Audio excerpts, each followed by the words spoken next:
1 cup பச்சரிசியை தண்ணியில 10 நிமிஷம் ஊற வச்சுக்கோங்க. குக்கர்ல 2 ஸ்பூன் ஆயில்,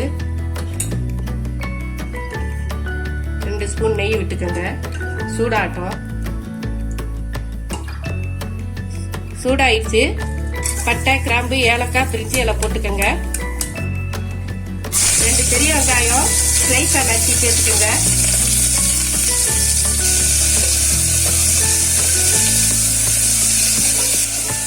வெங்காயம் நல்லா வதங்கணும். 2 பச்சை மிளகாய் போட்டுக்கோங்க. 1 ஸ்பூன் இஞ்சி பூண்டு விழுது சேர்த்து நல்லா வதக்கிக்கோங்க.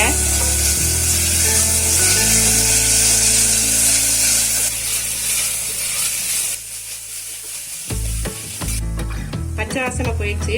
இதோட புதினா கொத்தமல்லி சேர்த்துக்கோங்க.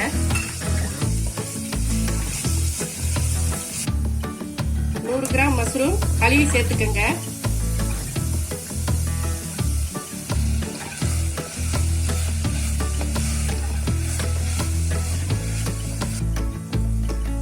அரிசியை சேர்த்துக்கலாம்.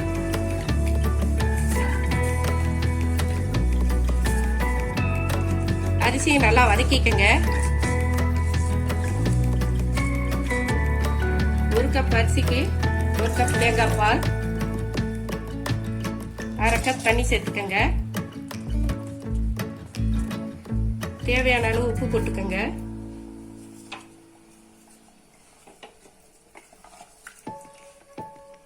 குக்கரை மூடியாச்சு.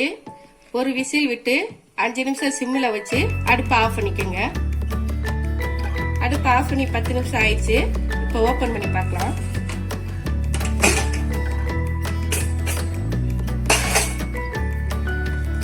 நல்லா உதிரியா சூப்பரா வந்துருச்சு மஷ்ரூம் ஃப்ளோ.